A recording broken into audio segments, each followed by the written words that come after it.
This video is powered by, as always, entertainment. If you enjoyed this content, consider becoming a patron over on patreon.com/asalways for access to the Patreon exclusive podcast, The Kill Connor Clubhouse, early access to the Cinema Room podcast, being part of polls for future videos, and other early access material. With that said, please enjoy the video.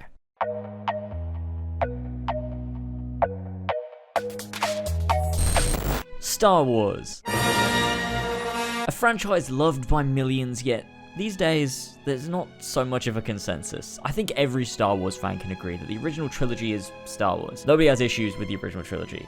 Cue the comments about how Star Wars sucked until Jar Jar Binks came on the scene. Thank you so much for your valued comments. But back to the main point of this video here, Star Wars took somewhat of a hit in recent years. I think the fanbase is rather split as of 2019, and that's putting it mildly. Going into The Rise of Skywalker isn't as exciting as maybe it should be for a large portion of people. For myself, I can say that I'm very, very excited for The Rise of Skywalker. Despite not being entirely thrilled with The Last Jedi, I feel that Disney and Star Wars have turned over a new leaf and are trying to do better. I'm going to try and explain why, and look, if you're one of those people who doesn't want to be positive and just wants to fling shit at Disney, please do so elsewhere. It's counterproductive and incredibly irritating. If you're wanting to sit down and listen to a reasonable conversation, join me, because I think this is going to be fun. This video is part of an advent calendar series that I've been doing in the month of December, where I've been uploading daily in the build up to Christmas Day. So if you want to check out my other uploads, including other Star Warsy things, go and give them a look over. I'll link the playlist below. Let's take a trip back in time, back to 2015, a year where I would say 99% of the fanbase was excited. A new Star Wars film was on the horizon. It wasn't packed with bad CGI and looked to be a return to what made Star Wars great to begin with. I remember walking into that cinema. Last time I'd been to the cinema to see a Star Wars was in 2005, and I was a child, so it wasn't incredibly special back then, but I do remember feeling the sense of awe that there would never be another Star Wars movie, because at that time it was done. And so the fact that I had the privilege to sit in a cinema when a new Star Wars was coming out was just incredible. Seeing the Star Wars text pop up on the screen, hearing the audience cheer, it was a surreal experience, and it was backed up by the fact that I love The Force Awakens. There's a crowd of people who will argue that it sucked because it was a retread of A New Hope, as if that wasn't intentional mirroring, allowing the audience into a world without doing anything too crazy and different, whilst also structuring it differently and creating new interesting characters and building a new world. No, JJ just accidentally rewrote A New Hope because he's a terrible writer. It's nuanced. The point was to reflect the start of the original trilogy in this new trilogy, the same as George Lucas had always explained. It's like poetry, it rhymes. Setting up what could have been a bold sequel to follow. And I mean, look, we'll get there. The Last Jedi is a touchy subject, I know. Just hear me out. Most people after The Force Awakens were in agreement, however. It was a strong movie that opened the doors to an interesting trilogy moving forward. People were into Star Wars again, and it was wonderful.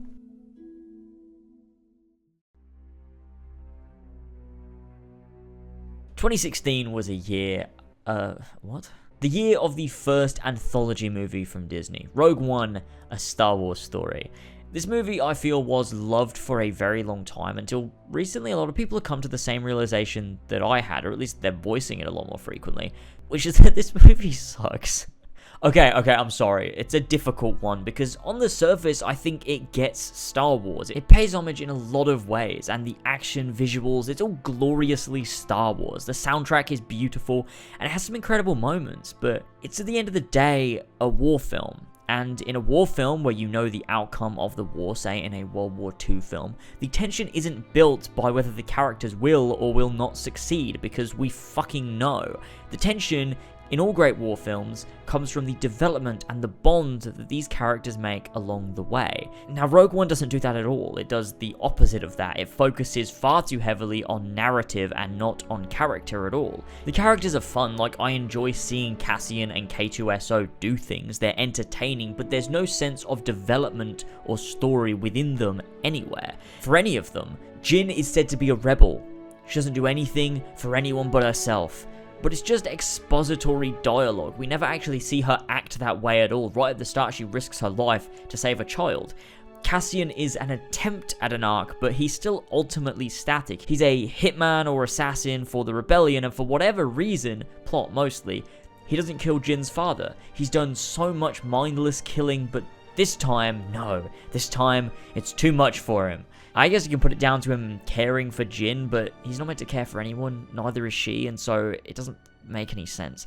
Why am I analysing these characters? They're all bad. But I think this could be the first nail in the coffin that would consume Star Wars in the years to come, with a cancelled Boba Fett movie, a Han Solo film in the works, EA closing down Visceral in favour of other endeavours with Star Wars. Things looked rocky, even despite people liking Rogue One on release, but it wasn't until the end of 2017 that it really solidified people's problems with Star Wars.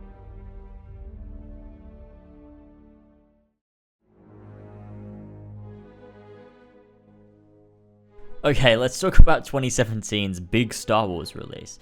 No, not that one.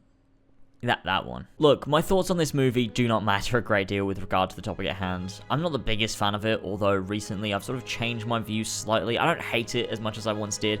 I can enjoy it despite its obvious structural flaws. But the other issues of Rey or Snoke don't bother me as much anymore. I even think that Snoke was handled pretty well, but I don't really want to sit and explain my whole thought process. It doesn't matter. If you agree, you agree. If you don't, you don't. It's no issue and it's irrelevant anyway. The point here being, Star Wars after The Last Jedi was a split fanbase, a rabid, toxic one at that. And I'm not labeling either side as worse than the other. Both sides were flinging shit at each other over this film. Either you were a fake fan who likes the movie because you don't get Star Wars and you support Disney tearing apart your childhood, or you are a racist, sexist who just hates Rey and Finn because of their gender and skin color and can't move on, continually looking to the past. It was a mess. It still is a mess. People will not let go of this movie, and it's one of the reasons that people have fallen out of love with Star Wars. The fallout from The Last Jedi was incredible, and it only ruptured the fanbase more and more as time went on.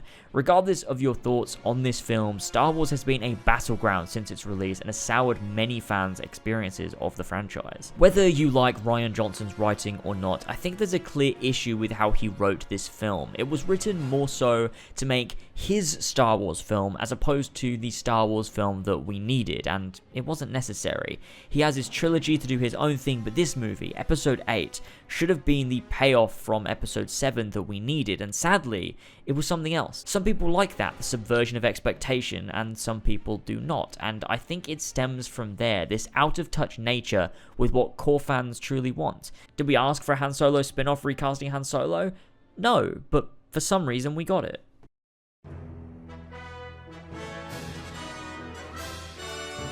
I still don't really know what compelled them to create this film. It's hardly the worst, but it's not something they ever needed to make. They released it in summer 2018 and it bombed, and we don't talk about it because it's not worth talking about. But this, again, I think displays the issue with Disney's handling of the Star Wars brand. They seemed very out of touch in this period, not knowing what to create, cancelling projects, failing to nail what makes Star Wars great. But I think there's a light. I know this video is mostly built up, but here we go. This is the main point that I wanted to make.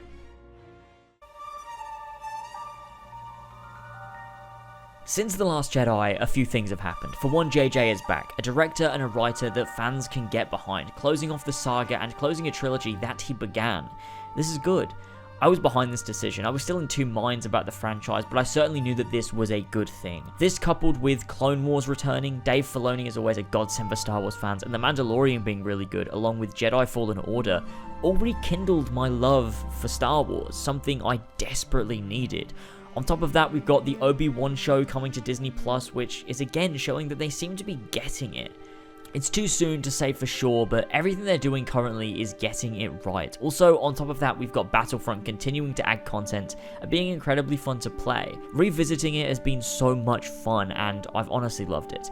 It seems to me that Disney has taken a step back to look at the fan base, to look at the franchise, to look at some of the things that they've put out, and really thought, is this the kind of Star Wars that we need? And making some of the calls that have shifted the future of this franchise is what I think is the right direction. Fallen Order is an example of getting passionate Star Wars fans in charge of a project and receiving something which fans can enjoy. Don't get me wrong, this doesn't apply to everybody. Some people are so pissed off by The Last Jedi that there's no saving Star Wars, and this video isn't for those people or about those people. because, well, they don't like Star Wars. I think it's just nice to look at Star Wars in a more positive light, as I'm sure a lot of you watching feel a bit fed up with it, a little bit done with it. But recently, with all the great media coming out, it's really got me back into the franchise. And of course, if The Rise of Skywalker sucks, I'm gonna be devastated. But with JJ in charge, I feel like it's in safe hands, and even if it's no good, we still have so much to be excited about moving forward. Clone Wars, Obi-Wan, future games and stories. Star Wars is more alive now than it's ever been, and even if we get some serious shit, we can also get some serious quality too. All of these things for me show that Disney are turning over a new leaf, and Star Wars is back. Thanks so much for watching. If you enjoyed, drop a like, a sub, you know the drill. Check out my other Advent Calendar videos with the playlist down below. Some more Star Wars stuff amongst a ton of other content too. What do you think about Star Wars though? Do you think they're going in a good direction, or has The Last Jedi and other things just completely ruined it for you? I'd love to know. Thanks for watching anyways, and I'll see you tomorrow for the next Advent Calendar episode.